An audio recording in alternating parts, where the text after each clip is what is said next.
Obvious naman eh. Ano pang i-explain mo dito? Quality, sira. Disenyo, sira. Overpriced. Substandard, kita mo, batong ginamit, yan din lang naman kinuha. Sa ilog din lang. Oh, at saka kita nyo naman ang itsura. Oh. Pag flood control, ibig sabihin, kaya niyang i-control ang flood. Ito walang flood, pero gumuho. Di lalo na kung may flood. Mahirap paliwanag yun sa sarili. Really cannot understand. Sana makita ito ng national government. Sana. Nananawagan tuloy ako kay Presidente.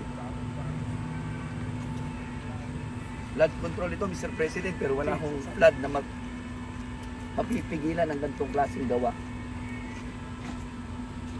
Nakita naman ho, konting semento na nga lang, tinipid pa eh.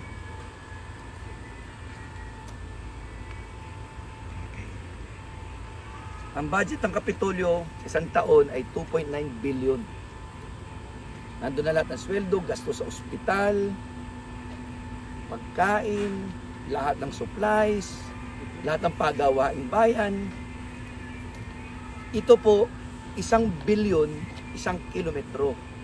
Big sabihin, 3 kilometro nitong gantong itsura ng gawa, yun na ang taon ng budget ng Kapitolyo. Taon ng budget pero gantong klase ang ginawa. Ano naman nung klaseng puso meron ng gumawa at nagpagawa nito. Muli po nananawagan po ako sa kinauukulan. Tingnan nyo po ito dahil hindi pa po ito tapos, marami pa pong kasunod dito. Ito sir, dito sira po itong butas na ito. Oo, yan. Wasak Yan lahat. o, ngayon lang nila nire-repair. Pero at tingnan mo kung gaano kanipis, tama ba naman yun? Wala man ng proteksyon sa ilalim. Hindi ko may paliwanag eh. Ito pag ganyan, total yan, pinapalitan dapat. Napaka-structure and unsound yan. Tara.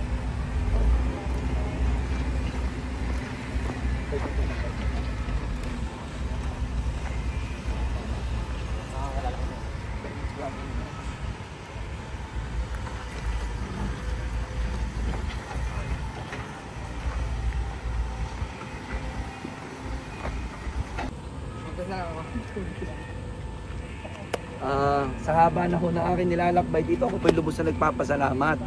Dahil finally, nakakita ho ako ng isang bakal na inilagay. Yun o. Imagine nyo ha? All throughout. Walang bakal, pero ito meron. Salamat ho ng marami sa gumawa nito, sa nag-inspect nito, at sa DPWH, maraming salamat po. At least, may isang bakal sa buong stretch na ito.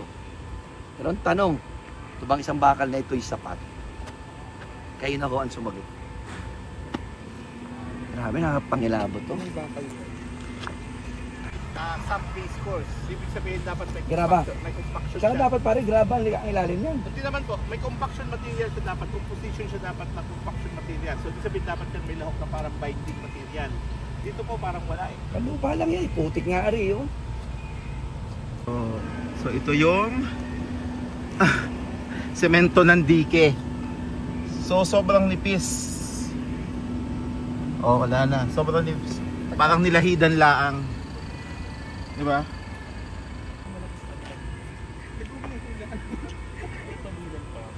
Grabe. Nakakita nyo ba yun, yung tabi nyo, no? Kung gaano kanipis. Sa lahat pa nang nakita ko, itong pinakamanipis.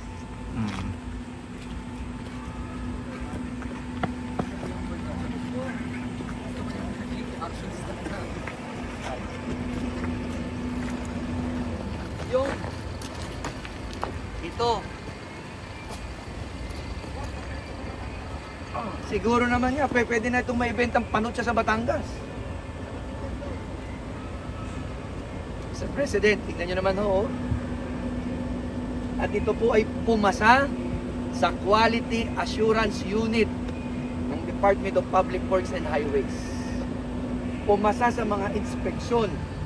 Sinertify ito 1 billion per 1 kilometer. May bakal na sa likod. Isa lang. Baka matamaan. Ayun! Sa wakas. Hindi. Kaya lang nagkaroon ng bakal sa likod, panlagay sa liting. Kung hindi pa lilitingan ito dahil nagre-repair, wala. Tingnan yung ginawa, tinabunan na yung ilalim para may matakluban na nila. Sino kontraktor nito? Hindi ko pa alam, makikita pa natin. Ang ito ay tagumpay, Tagumpay. flood control, ang tawag dito? Flood control project. Yes. Gaano kahaba po ito? Mahaba to. Ito ang pinakamahaba. At ito ang pinaka-original. 2023, pupuntahan natin.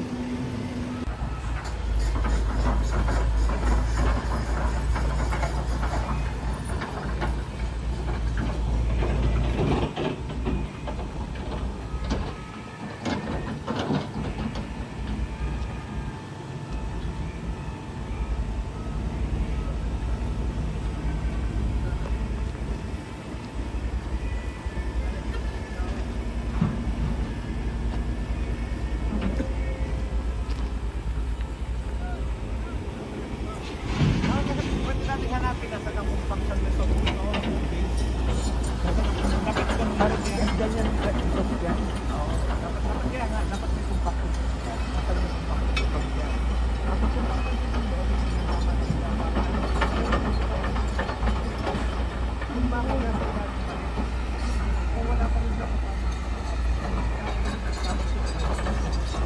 Talaga bang ganyan kanipis lang? 4 inches? Parang kalsada nga, 12 inches to. Ganito, gano'ng kakapal? Kung masisilip 4 inches natin, lang dapat ang program niyan, ang alam po 8 eh. Ang alam po 20 cm yan dapat. Pare, lubugan mo nga. Gano'ng kalawak po yung Ito tayo. gumuho, yung na-wash out? Palubugan mo nga, gano'ng kakapal. Gano'ng kahaba? Ito, more or less Konkreto. mga nasa mga 100 meters po. Yung gumuho po. Yung gumuho na.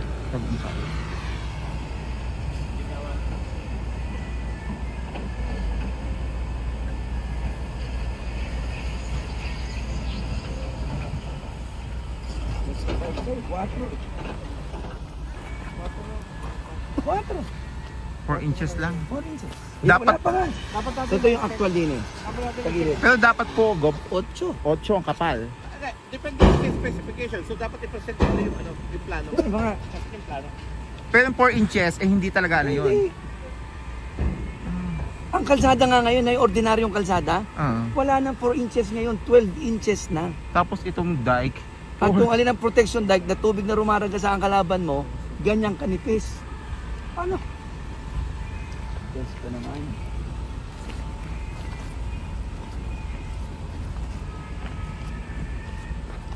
Ilan mo pa to? Average na yung 4 inches. Oh, average niya, 4 inches. Ipinatong ng basta. Ipinatong ng basta, ipinatong ng basta. Pagdating ng tubig, wasak ulit yan. Pupusta ako sa iyo. Oo.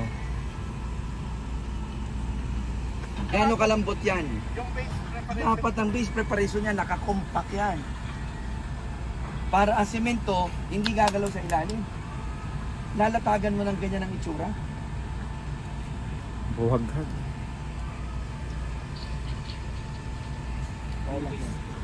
Okay.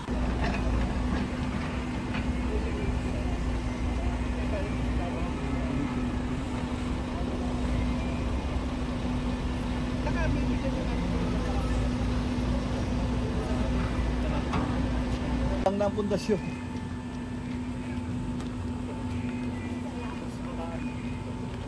Ito ang 1 billion per 1 kilometer. Tanong ko nga, paano ito pumasa sa inspection eh? Ang mga tanong natin, paano pumasa ito? Sa inspection, sa technical inspection, paano pumasa sa COA? Ano po ginagawa ng UAU? Ano ginagawa? Di ba may quality control? Di ba? May UAU po sila, may CP. Quality control, mayroong, ano ba isa? Quality assurance unit. Ano quality naman ito? Gusto naman tingnan pa ho natin ito. Nakakalungkot. Pag gumagawa tayo ng parilya, gano'ng kaliit? 30-30.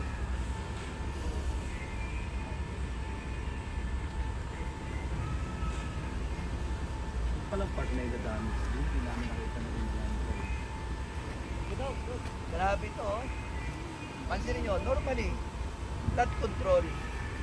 Kung flood control, tubig ang kalaban mo.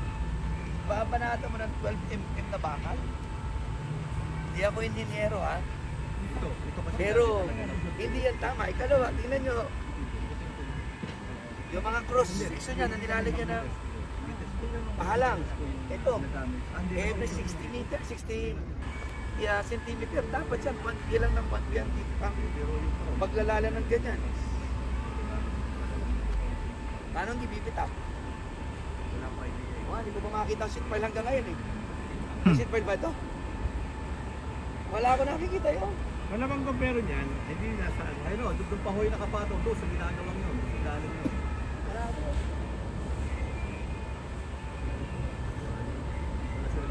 Masisira ba ng ganyang kadali yan? Wash out yan hanggang dyan.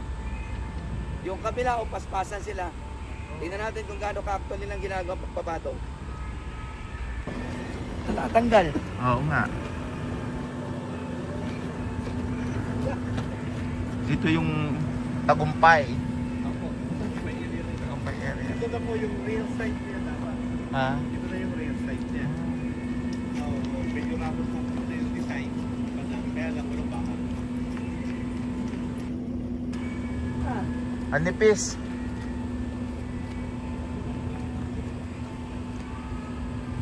Ano? Paano titino? Pinatong patungan ng kaunti. Halo. Hindi mo na kinumpak. Bagong gawa na lang ito. At ito, imagine nyo ha, walang tubig na dumadaan dito. Ito'y kalsada. Kalsada and yet sira. Hindi ko rin may paliwanag ito. Ayan o, ang laman loob. Puro, yan, laman loob. Yung bakal. Paano titino? Oh, kita nyo. Para maitago. Maniniwala ka ba na ang itsurang ito 1 billion per 1 kilometer? Kayo na ho ang mag-judge. 1 billion per 1 kilometer. Sa itsurang ito, ikaw mag-judge. Kung itsurang ito, per meter, magkano? Malayo yan, Gox. Magkano? Ito lang. Magkano peso, magkano sa piso ito? Baka hindi pa mga 1,000 isang metro yan eh. 1,000 sa isang kilometro, di 100,000. Sa 10 sa 100 metro. Kasi kung yung ginamit na concrete yan, hindi naman klase yan. Klase or B. Oh. At saka ito, tingnan nyo naman, oh. Mortar yan. Wala. Kahit ang hagwan. Ang materyales galing dito. Ang bato galing dito. Ito daw ang kabila, halwat daw ito, tinakluban lang. Ano na? Halwat daw ito, tinakluban lang.